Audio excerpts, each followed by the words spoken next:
Puedes encontrarlos en la selva, dentro del campo de la investigación médica, en las películas, así como en el mundo de la comunicación inalámbrica. Finalmente se ha revelado uno de los mayores secretos en cuanto al diseño de la naturaleza. Dios mío. Pues claro, es obvio. Es una forma de aspecto extraño de la cual puede que nunca hayas oído hablar, pero se encuentra en todas partes. Una forma irregular que se repite, denominada fractal. Ocurre constantemente dentro de la biología. Son soluciones que la selección natural ha planteado una y otra vez. Los fractales se encuentran en nuestros pulmones, riñones y vasos sanguíneos. Flores, plantas, el sistema del tiempo, el ritmo del corazón, la verdadera esencia de la vida. Fue obra de un matemático inconformista descubrir cómo funcionaba. Yo no juego con fórmulas, juego con imágenes. Y eso es lo que llevo haciendo toda la vida. Lo suyo fue un desafío audaz frente a siglos de viejas suposiciones acerca de las diferentes formas que adoptaba la naturaleza. Se quitaron el antifaz y la gente comenzó a ver formas que siempre habían estado ahí, pero que siempre habían sido invisibles. Haciendo lo invisible visible, encontrando el orden en el caos. ¿Qué misterios puede ayudar a revelar? A continuación en Nova.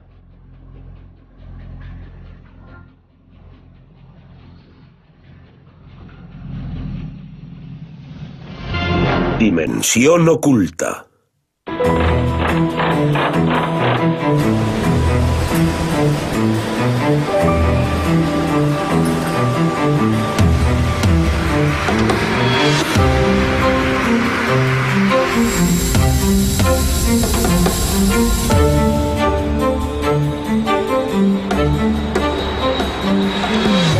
En 1978 los ingenieros de Boeing Aircraft en Seattle estaban diseñando un avión experimental. Cosas exóticas con 2 alas, 2 colas o 2 fuselajes. Cosas extrañas, porque quién sabe, podría funcionar. Un joven experto en informática llamado Loren Carpenter les estaba ayudando a visualizar la apariencia de los aviones en vuelo. Cogía sus datos y hacía fotos desde diferentes ángulos, pero quería ser capaz de poner una montaña detrás, porque en todas las fotos publicitarias de los Boeing aparecen montañas. Pero no había forma de hacerlas. Las montañas tienen millones y millones de pequeños triángulos, polígonos o como quieras llamarlos. Por su parte, 100 ya planteaban suficientes problemas, y más en aquella época en la que las máquinas eran tan lentas. Carpenter no quería hacer cualquier montaña. Quería crear un paisaje por el que los aviones pudieran volar. Pero no había manera de hacerlo con las técnicas de animación existentes. Cuando se empezaron a hacer películas, los animadores tenían que dibujar cada fotograma a mano. Miles de dibujos para hacer tan siquiera un dibujo animado.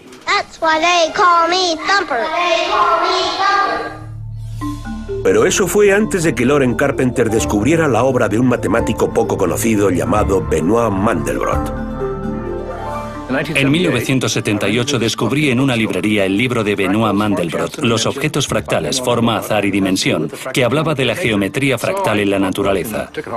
Me lo llevé y lo leí 2 veces, hasta la última palabra, incluso las notas a pie de página y las referencias. En su libro, Mandelbrot decía que muchas de las formas de la naturaleza podían ser descritas de forma matemática como fractales, una palabra que él inventó para definir formas fragmentadas o aparentemente irregulares. Mandelbrot dijo que podemos crear un fractal cogiendo una forma de aspecto suave y fragmentándola una y otra vez. Carpenter decidió intentarlo con su ordenador. En 3 días estaba produciendo imágenes de montañas en el ordenador del trabajo. El método es muy sencillo. Empiezas con un paisaje hecho a base de triángulos muy básicos y grandes. Y luego, cada triángulo lo divides en 4 triángulos y luego lo vuelves a dividir y así una y otra vez. Repeticiones interminables, lo que los matemáticos denominan iteración. Es una de las claves de la geometría fractal. Las imágenes eran impresionantes, eran totalmente increíbles. Nadie había visto nunca nada igual. Abrí la puerta a un nuevo mundo de creación de imágenes. Llegó al ordenador y toda la comunidad gráfica se entusiasmó con los fractales porque de repente resultaban sencillos de hacer, de modo que todo el mundo empezó a hacerlos. Carpenter pronto dejó los Boeing para unirse a la película de Lucas, donde en lugar de crear montañas, inventó un planeta completamente nuevo para Star Trek II, la ira del Khan. Era la primera vez que se creaba una escena completamente por ordenador en una película.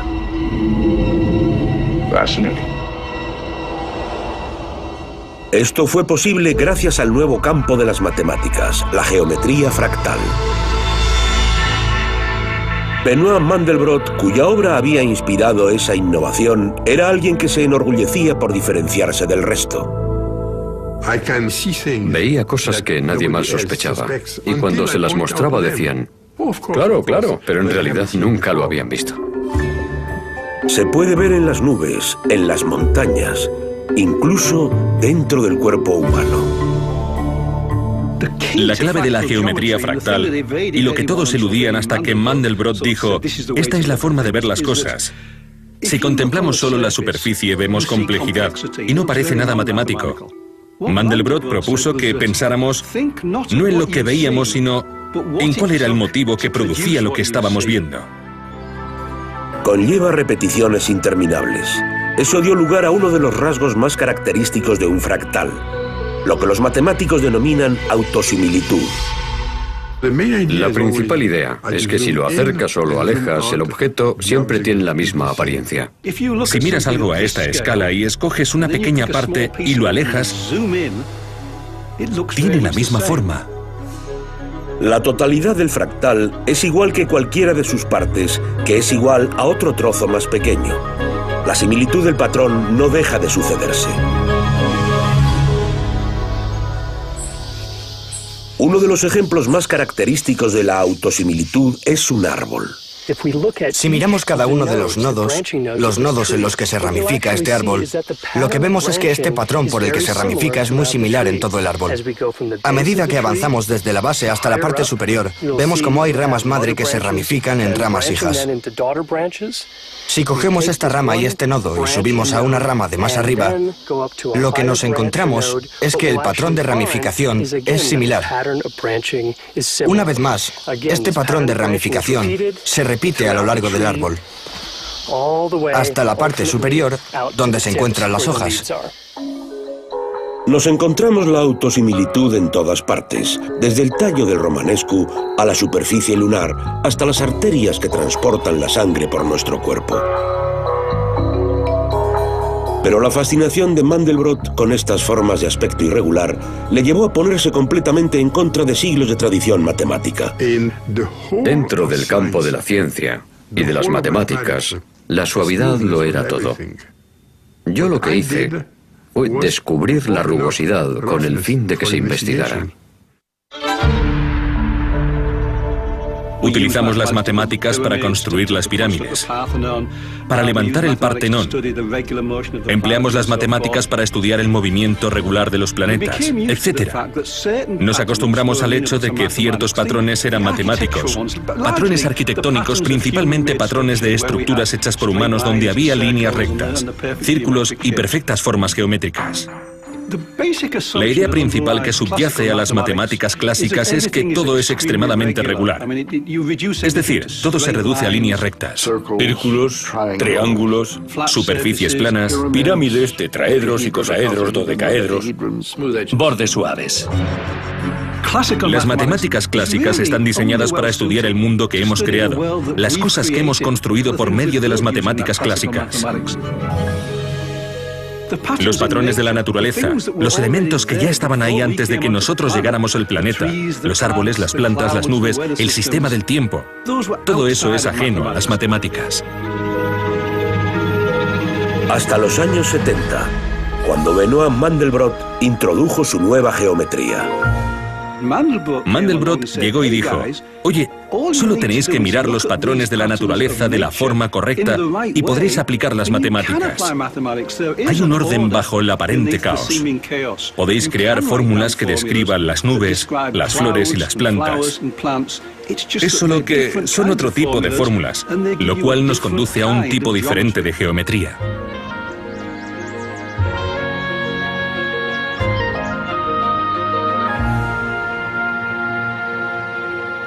La principal pregunta es, ¿por qué hasta 1970 no escribió nadie un libro denominado La geometría fractal de la naturaleza? Si se encuentra en todas partes, ¿cómo es que no se ha visto antes? La respuesta parece indicar que la gente ya lo había visto. La gente claramente reconocía esta cualidad repetitiva de la naturaleza. Personas como el gran artista japonés del siglo XIX, Katsushika Hokusai. Si miramos detenidamente, vemos una sombra sobre la nube del monte Fuji. La nube está hecha de nubes, sobre nubes, sobre nubes. Hokusai, la gran ola, donde encima de la gran ola se encuentran olas más pequeñas. Después de que en mi libro mencionara que Hokusai era fractal, un montón de gente me dijo, ahora entiendo a Hokusai. Hokusai dibujaba fractales. Todo el mundo piensa que los matemáticos son muy diferentes de los artistas. Yo he descubierto que el arte en realidad está muy relacionado con las matemáticas, solo que utilizan un lenguaje diferente. Por eso, para Mandelbrot, no todos son ecuaciones. Se trata de cómo explicamos este fenómeno visual. La fascinación de Mandelbrot con el aspecto visual de las matemáticas comenzó cuando era estudiante.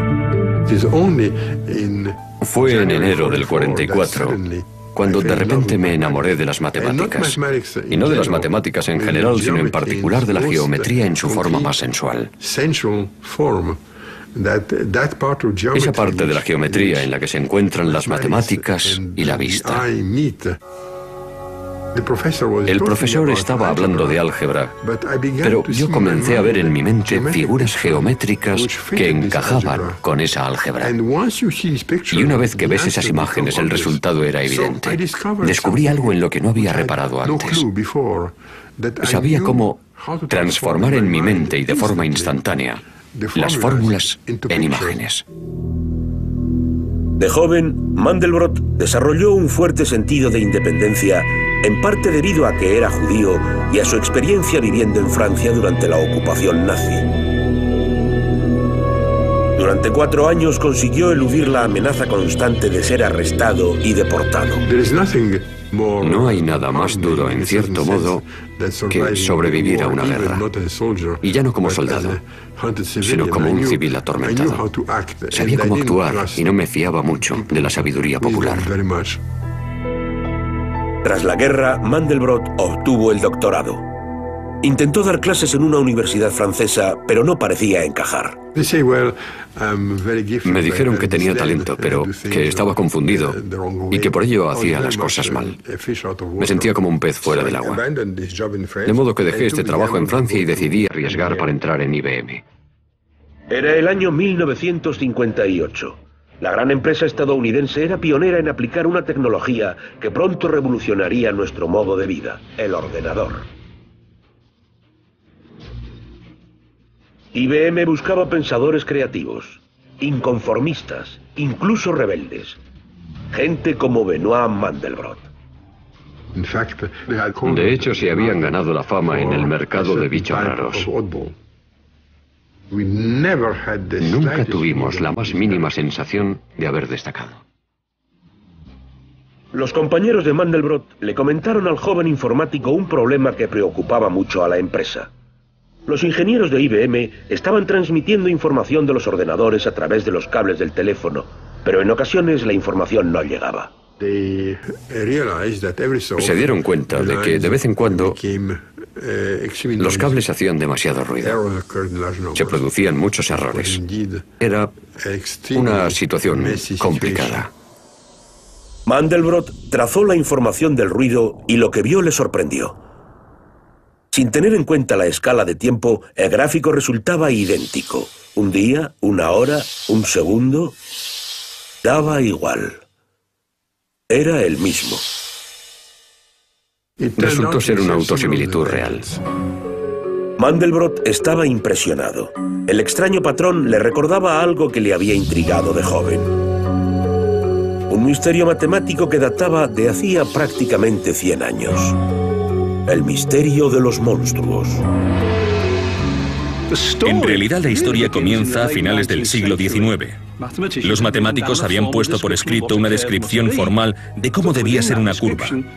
Pero dentro de esa descripción había más cosas, elementos que satisfacían la definición formal de lo que era una curva, pero que eran tan raros que ni siquiera podían dibujarlos o pensar en dibujarlos.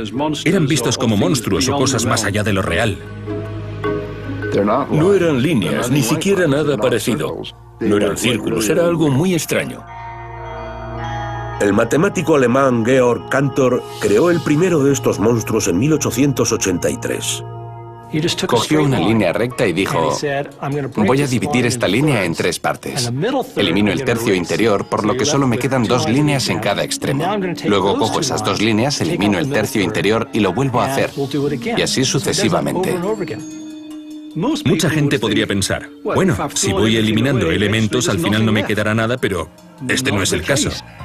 No queda solo un punto ni 2, quedan infinidad de puntos. Si acercamos el conjunto de Cantor, el patrón sigue siendo el mismo. Se parecía mucho a los patrones de ruido que Mandelbrot había visto en IBM. Otra forma extraña fue presentada por el matemático sueco Helge von Koch. Koch dijo, empiezas con un triángulo equilátero, una de las figuras geométricas clásicas euclidianas, y en cada lado coges una parte y lo sustituyes por 2 partes que son más grandes que la parte original. En cada una de ellas sustituyes 2 partes que son ahora más grandes que la original. Una y otra vez. Obtienes la misma forma, pero ahora cada línea tiene un pequeño triángulo. Y lo vuelvo a romper una vez más y otra vez más. Cada vez que lo rompo, la línea se hace más larga. Cada iteración, cada ciclo, añade otro pequeño triángulo. Imagina iterar ese proceso de añadir pequeñas partes muchísimas veces. Al final acabas con algo infinitamente largo. La curva de Koch es una paradoja. A la vista, la curva parece finita, pero matemáticamente resulta infinita, lo que supone que no se puede medir.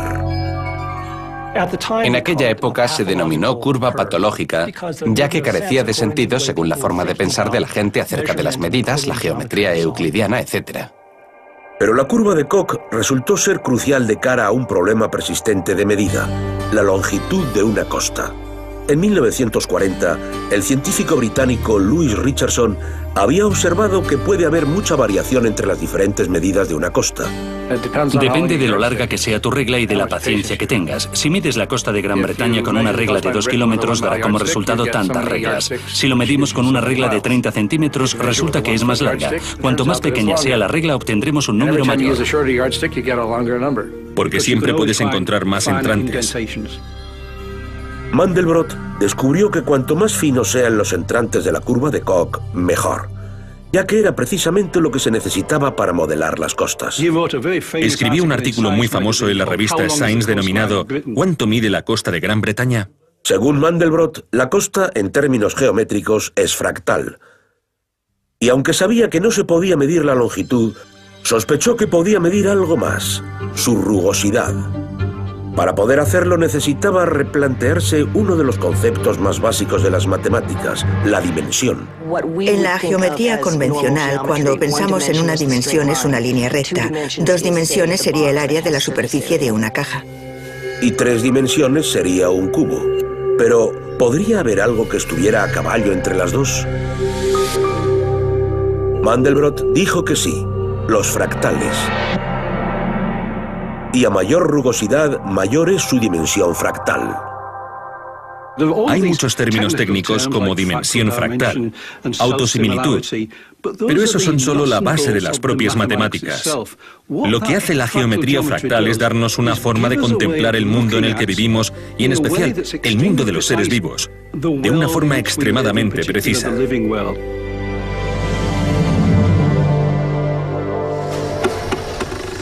La innovadora forma de pensar de Mandelbrot fue gracias al entusiasmo que mostraba ante las nuevas tecnologías. Los ordenadores facilitaron a Mandelbrot hacer iteraciones, los ciclos interminables y repetitivos de cálculo que exigían los monstruos matemáticos. Los ordenadores eran totalmente imprescindibles. De lo contrario, habría supuesto muchísimo esfuerzo. Mandelbrot decidió dirigir la atención hacia otro de los monstruos. Un problema que planteó un joven matemático francés llamado Gaston Juliá durante la Primera Guerra Mundial. Gaston intentaba averiguar qué ocurría cuando coges una simple ecuación y la iteras mediante un bucle de retroalimentación. Eso significa que cogemos un número, lo introducimos en la fórmula y sacas otro número. Coges ese número, de vuelta al principio y lo introduces en la misma fórmula. Sacas otro número y lo iteras y así una y otra vez. La pregunta es, ¿qué pasa cuando se itera muchas veces? La serie de números que se obtienen se denomina conjunto, el conjunto de Juliá. Pero haciéndolo a mano no había forma de saber cómo quedaba todo el conjunto. Se llevaron a cabo intentos para dibujarlo a mano mediante la aritmética poniendo un punto en un papel cuadriculado. Había que retroalimentarlo cientos, miles, millones de veces. El desarrollo de este nuevo tipo de matemáticas tendría que esperar hasta que se inventaran ordenadores más rápidos. En IBM, Mandelbrot hizo algo que Juliá nunca pudo hacer: utilizar un ordenador para realizar las ecuaciones millones de veces. A continuación, transformó los números del conjunto de Juliá en puntos en un gráfico. Mi primer paso fue dibujar mecánicamente un gran número de conjuntos de Juliá. No solo un dibujo, sino cientos de ellos. Esas imágenes hicieron que Mandelbrot llevara a cabo un gran avance. En 1980 creó su propia ecuación, una que combinaba todo el conjunto de Juliá en una sola imagen. Cuando Mandelbrot iteró su ecuación, consiguió su propio conjunto de números. Dibujados en el ordenador, eran como una especie de mapa de carreteras de todo el conjunto de Juliá. Pronto se convirtió en el emblema de la geometría fractal, el conjunto de Mandelbrot. Se cruzan en determinadas zonas y tiene una especie de ya sabes. Y tiene pequeñas espirales que lo conforman. Es una cosa negra parecida a un escarabajo que se arrastra por el suelo. Caballitos de mar. Dragones. De hecho, algo parecido a mi pelo. Mediante esta misteriosa imagen, Mandelbrot estaba planteando un desafío audaz a ideas que venían de largo acerca de los límites de las matemáticas. Se quitaron el antifaz y la gente comenzó a ver formas que siempre habían estado ahí, pero que siempre habían sido invisibles. El conjunto de Mandelbrot es un gran ejemplo de lo que se puede hacer en la geometría fractal. Al igual que el círculo, era el arquetípico ejemplo de la geometría clásica.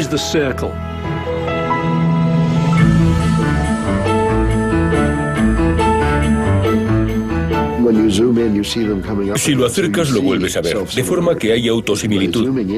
Como veis, si lo acercamos muchas veces, de repente te da la sensación de que estás en el mismo sitio, pero en realidad no es así.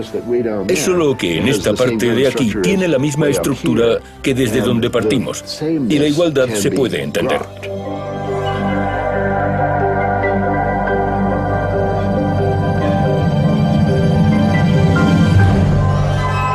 Las imágenes cautivadoras de Mandelbrot impulsaron una moda pasajera en el mundo de la cultura popular. De repente esto parecía un incendio forestal. Todo el mundo quería tenerlo.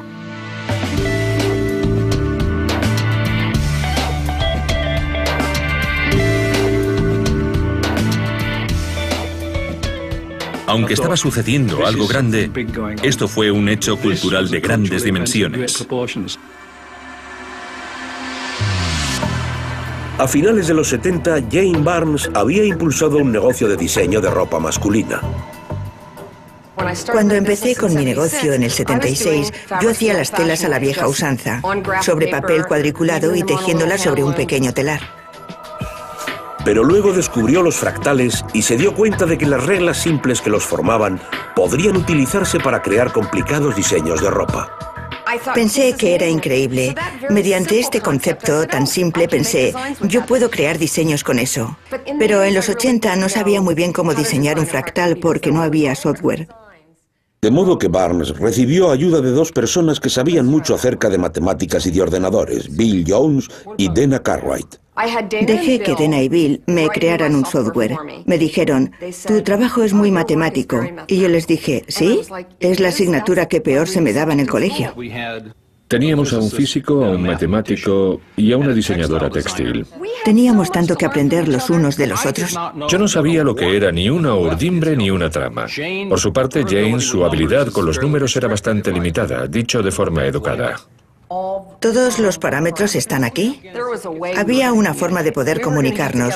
De alguna manera nos entenderíamos y de hecho sucedió muy pronto. La prensa de moda en general pensó, Jane se ha vuelto loca.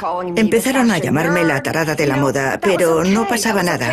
A mí no me afectaba porque estaba aprendiendo mucho, era divertido y a la vez inspirador. Conseguí hacer cosas que resultaba imposible hacerlas a mano. Hay veces que pienso en cosas y digo, acabo de ver cómo la luz atraviesa la mosquitera. Mira el patrón de moiré que está dibujando en el suelo. ¿Puedo dibujarlo? De ninguna manera, pero puedo describírselo a mi matemático. Esto me recuerda, él me envía el generador para que lo pruebe.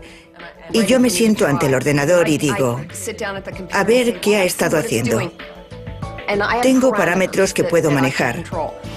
Los pulso y digo, vaya, no es para nada lo que me imaginaba, pero es genial.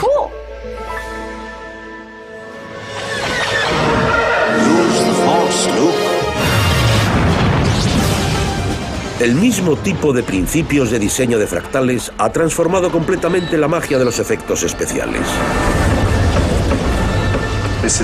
Este es un momento crucial en Star Wars Episodio 3, donde nuestros dos héroes se encuentran en uno de los extremos de este brazo mecánico gigante.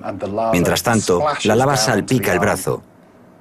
Mi punto de partida aquí es coger el modelo en 3 dimensiones y coger un chorro que expulse lava. Esto parece bastante aburrido. Está haciendo lo adecuado, pero el movimiento carece de interés visual.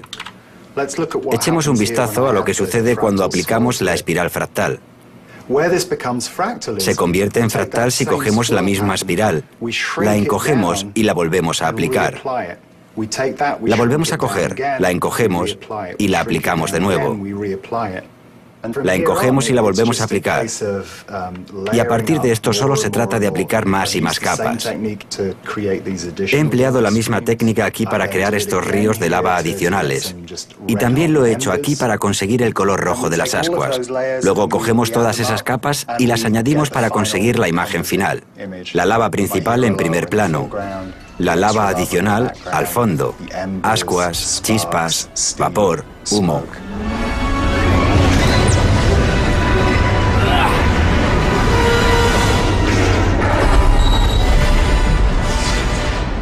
Diseñadores y artistas de todo el mundo aprueban el potencial visual de los fractales. Pero cuando se publicó por primera vez el conjunto de Mandelbrot, la mayoría de los matemáticos reaccionaron con desprecio. En el Mathematical Intelligencer, una revista de chismorreo para matemáticos profesionales, no dejaban de sucederse artículos diciendo que él no era un matemático, que era un mal matemático, que eso no eran matemáticas y que la geometría fractal no servía para nada. La vista había sido desterrada de la ciencia, había sido excomulgada. Sus compañeros, y en especial sus amigos matemáticos, a los cuales él respetaba, le dieron la espalda. Porque te acostumbras a un mundo que has creado y en el que vives. Y los matemáticos se han acostumbrado a ese mundo de suaves curvas en el que pueden hacer cosas. Estaban aferrados al viejo paradigma, cuando Mandelbrot y otros pocos estaban muy por delante, abogando por un nuevo paradigma.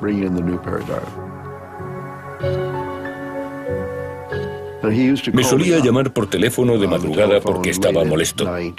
Solíamos hablar. Mandelbrot me decía, esta es una rama de la geometría igual que la de Euclides. Y eso les ofendía. Decían, no, tan solo es un artefacto de tu estúpido ordenador. Sé que existe el rumor de que los fractales son imágenes bonitas, pero que no sirven para nada. Bueno, es un rumor totalmente ridículo. Mandelbrot respondió a sus críticos con su nuevo libro, La geometría fractal de la naturaleza. Estaba repleto de ejemplos de cómo sus ideas podían ser aplicadas a la ciencia.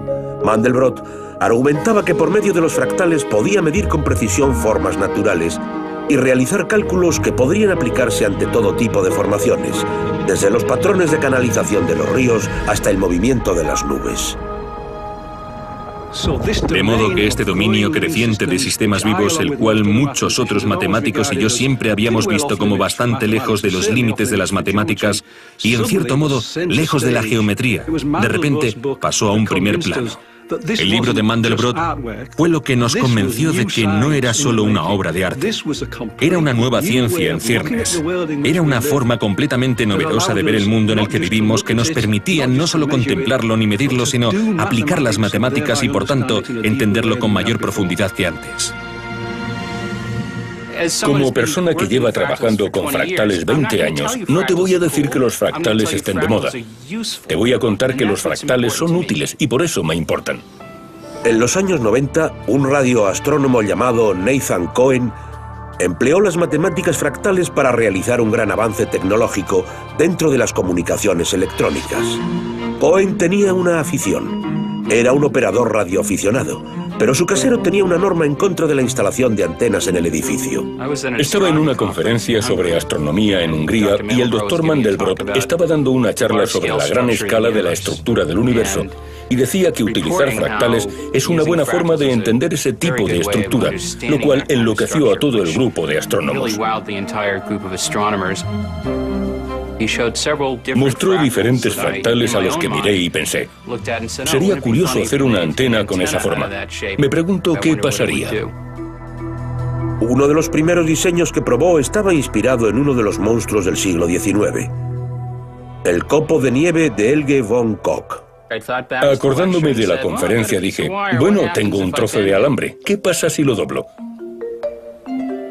Tras doblarlo, lo enganché al cable y a mi radio de aficionado, y me quedé bastante sorprendido al comprobar que funcionó desde el primer instante. Funcionaba muy bien. Y descubrí que, para mi sorpresa, podía hacer la antena mucho más pequeña si usaba el diseño fractal. Fue una forma interesante de escabullirme del casero. Los experimentos de Cohen pronto le llevaron a otro descubrimiento. Utilizando el diseño fractal no solo conseguía antenas más pequeñas, sino que le permitía recibir un rango mayor de frecuencias.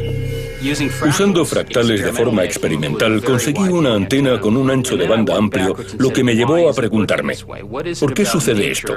¿Qué tiene la naturaleza que te pide que utilices los fractales para llegar hasta aquí? El resultado de este trabajo era un teorema matemático que demostraba que si quieres conseguir que algo funcione como una antena sobre un rango muy amplio de frecuencias, se requiere autosimilitud. Tiene que tener una forma fractal para que funcione. Y esa es la solución exacta. No se puede decir que haya una sola forma de hacerlo. Se obtuvo matemáticamente. Fuimos capaces de demostrar que era la única técnica que se podía emplear para llegar hasta aquí.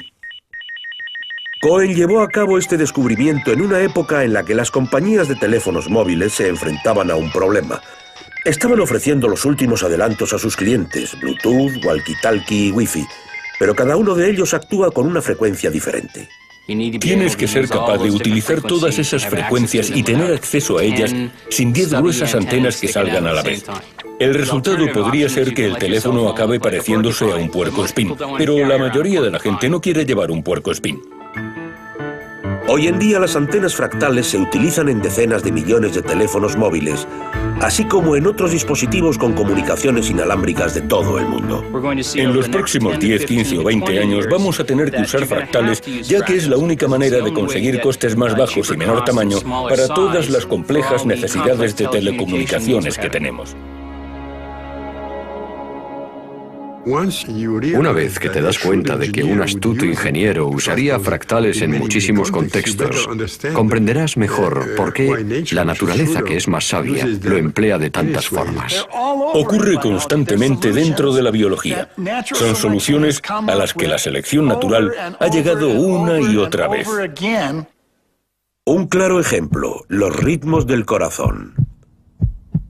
algo que un cardiólogo de Boston, Arie Goldberger, llevaba estudiando toda su vida profesional. La noción de que el cuerpo humano y el universo son una máquina se remonta a la época de Newton. Así que de algún modo somos máquinas, mecanismos, el latido del corazón es este cronómetro. Al parecer Galileo usaba su pulso para cronometrar el balanceo del movimiento pendular. De forma que todo eso encaja con la idea de que el latido normal del corazón sea como un metrónomo. Pero cuando Goldberger y sus compañeros analizaron los datos de cientos de personas, se dieron cuenta de que la vieja teoría era errónea. Esto es lo que utilizo para mostrar la serie de latidos de un sujeto sano. Como podéis observar, el latido del corazón no es constante. Fluctúa, y de hecho fluctúa mucho. En este caso, fluctúa entre 60 y 120 latidos por minuto. Los patrones le resultaban familiares a Goldberger, quien al parecer había leído el libro de Benoit Mandelbrot. Cuando trazas los intervalos entre los latidos, lo que vemos es muy parecido a los bordes rugosos de la cordillera que había en el libro de Mandelbrot. Las ampliamos, las extendemos y vemos que hay más de estas fluctuaciones sobre fluctuaciones. El latido de un corazón sano resulta que posee una arquitectura fractal. La gente dice que esto no es cardiología, pero yo animo a que se hagan cardiólogos para poder comprobarlo. Da la casualidad de que sí es cardiología.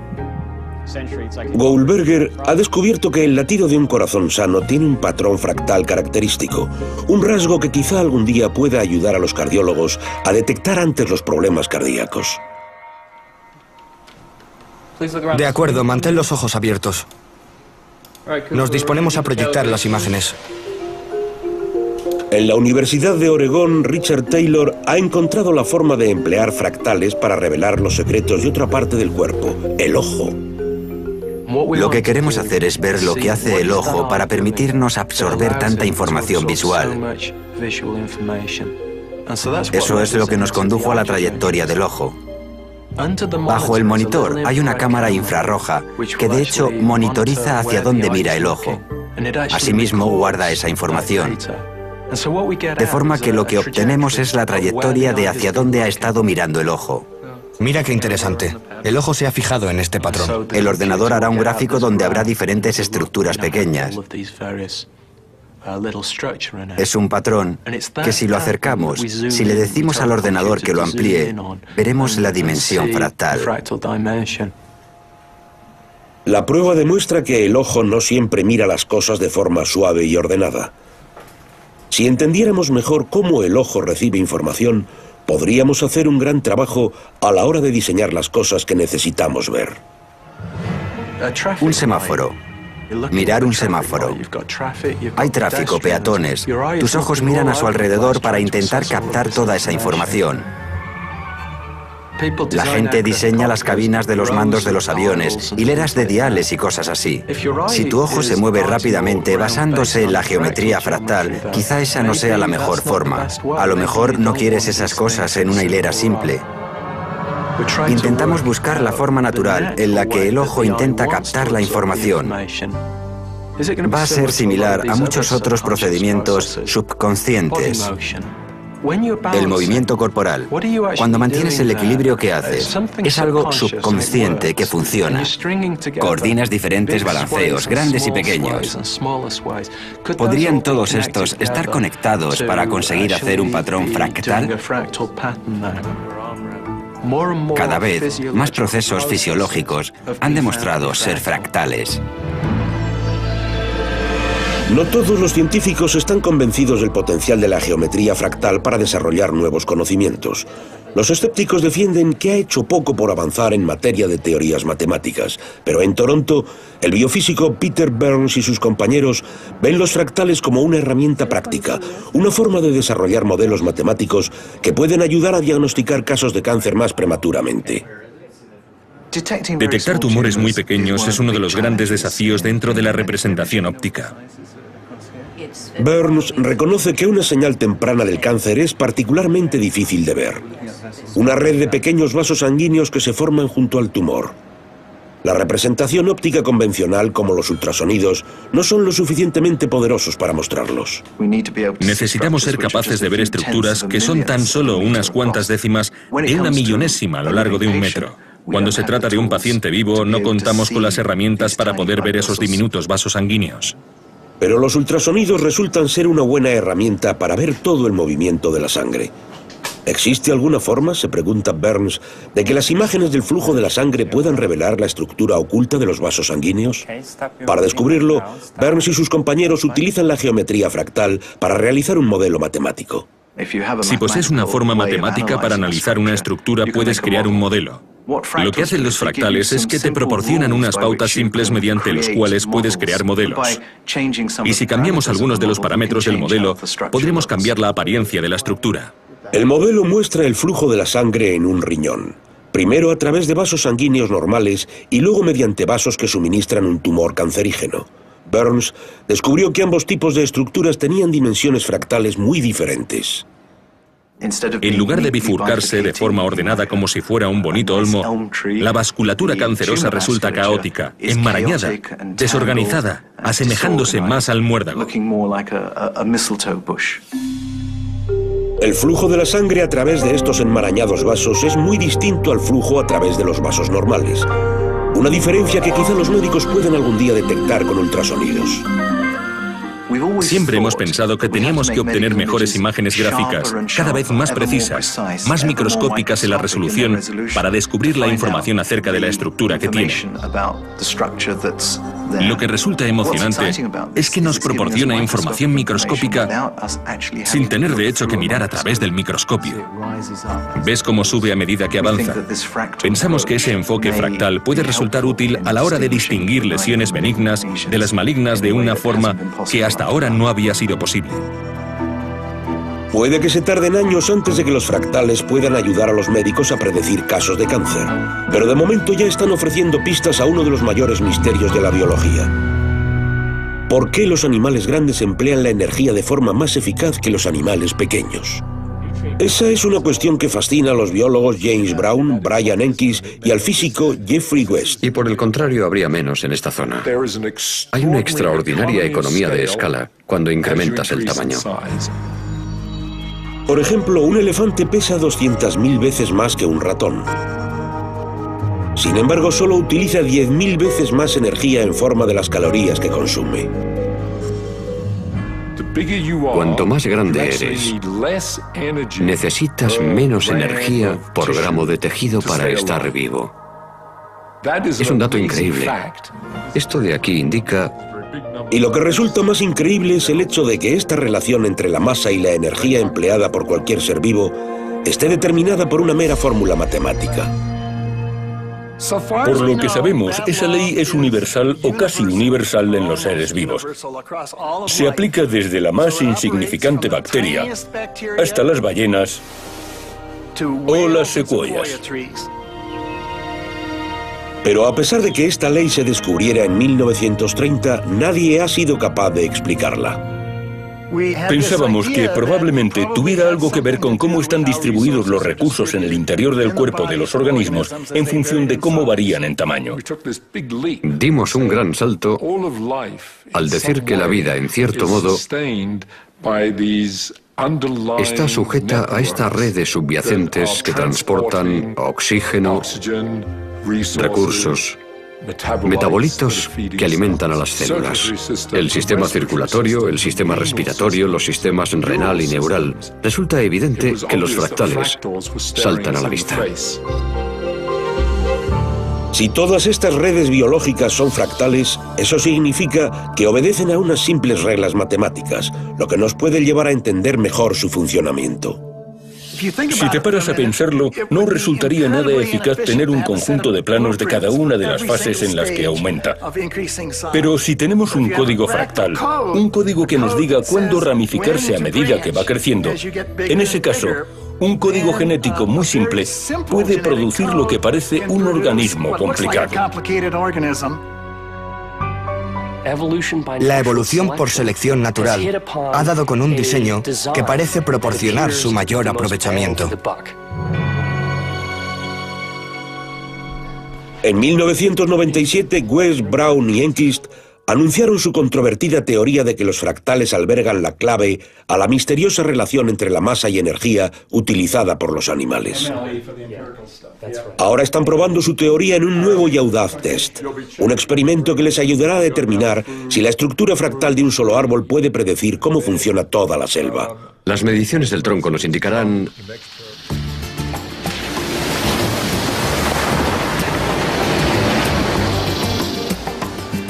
Enquist ha viajado a Costa Rica, a la provincia de Guanacaste, en la parte noroeste del país. El gobierno ha reservado más de 120.000 hectáreas en Guanacaste como área de conservación. Esta selva tropical, al igual que otras de todo el mundo, ejerce un papel fundamental a la hora de regular el clima del planeta, ya que absorbe el dióxido de carbono de la atmósfera. Si contemplamos esta selva, básicamente podríamos decir que respira. Si comprendemos la cantidad total de dióxido de carbono que absorben estos árboles, entonces podremos comprender mejor cómo esta selva finalmente regula la cantidad total de dióxido de carbono de la atmósfera. Con un número creciente de niveles de dióxido de carbono a nivel mundial, ¿cuánto CO2 puede absorber una selva como esta? ¿Qué importancia tiene a la hora de protegernos del calentamiento global que estamos experimentando? Enquist y un equipo de científicos norteamericanos opinan que la geometría fractal podría ayudar a la hora de resolver estos problemas. Van a empezar haciendo lo último que pensarías que haría aquí un científico: cortar una balsa. De todas formas, se está muriendo y además cuentan con el permiso de las autoridades.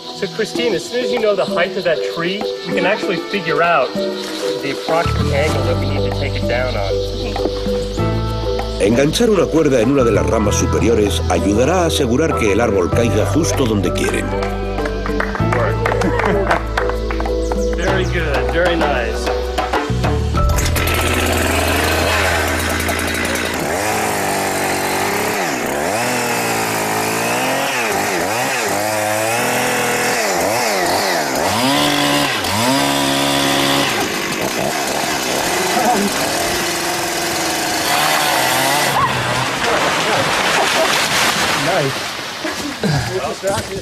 José, perfecto. Está bien. A cortar aquí. A continuación, Enquist y sus compañeros se disponen a medir el ancho y la longitud de las ramas para saber su estructura fractal. 10.06. No, it's 8. 6.3.03. 6.08. 7 on the nose. También miden cuánto dióxido de carbono contiene una sola hoja, lo que les ayudará a averiguar cuánta cantidad es capaz de absorber todo el árbol. Si sabemos la cantidad de dióxido de carbono que puede absorber una hoja, esperemos que usando la regla de la ramificación fractal podamos saber cuánto dióxido de carbono es capaz de absorber el árbol. Su idea es pasar de este árbol a toda la selva.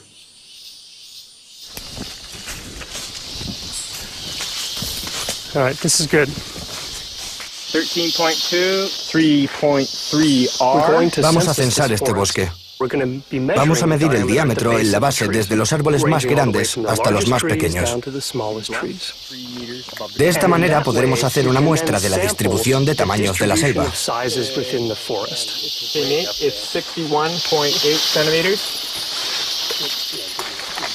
Aunque el bosque pueda parecer aleatorio y caótico, el equipo cree que posee una estructura.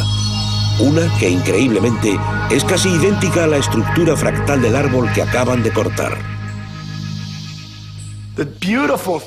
Lo bonito de esto es que la distribución de tamaños de los árboles individuales del bosque parece coincidir a la perfección con la distribución de los tamaños de cada rama de un solo árbol. Si están en lo cierto, estudiar un solo árbol hará que sea más fácil predecir cuánto dióxido de carbono puede absorber todo un bosque.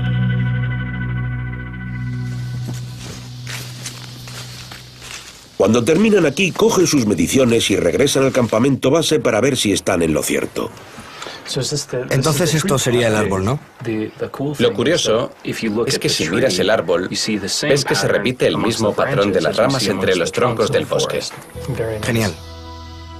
Tal y como lo habían predicho, el número relativo de árboles grandes y pequeños coincide con el número relativo de ramas grandes y pequeñas. Resulta increíble, son paralelos. La inclinación de la línea del árbol parece ser la misma que la del bosque. Entonces supongo que mereció la pena cortar el árbol. Sí, sin duda mereció la pena cortarlo. Hasta ahora, las mediciones obtenidas parecen apoyar la teoría de que un solo árbol puede ayudar a los científicos a evaluar cómo esta selva está ayudando a ralentizar el calentamiento global. Analizando los patrones fractales del bosque, nos ha permitido hacer algo que no podíamos haber hecho antes. Contar con una base matemática para luego predecir cómo el bosque en conjunto absorbe el dióxido de carbono. Por último, resulta importante para entender qué podría pasar con el cambio climático global. Durante generaciones los científicos han creído que lo agreste de la naturaleza no se podía definir matemáticamente. Pero la geometría fractal nos lleva a un entendimiento completamente nuevo que revela un orden subyacente determinado por unas meras reglas matemáticas. Lo que solía pensar durante mis caminatas por el campo era: son solo unos cuantos árboles de diferentes tamaños, los grandes aquí, los pequeños allá, dando la sensación de que es un desastre arbitrario y caótico, cuando en realidad posee una estructura extraordinaria. Una estructura que se puede trazar y medirse utilizando la geometría fractal. Lo que resulta realmente asombroso es que podemos traducir lo que vemos en la naturaleza en el lenguaje de las matemáticas. Yo sinceramente no creo que haya nada más bello que eso.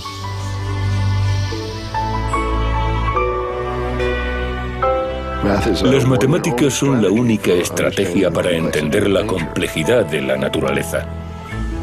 Hoy en día, la geometría fractal nos ha proporcionado mayor léxico. Con este nuevo vocabulario podremos leer más cosas acerca del libro de la naturaleza.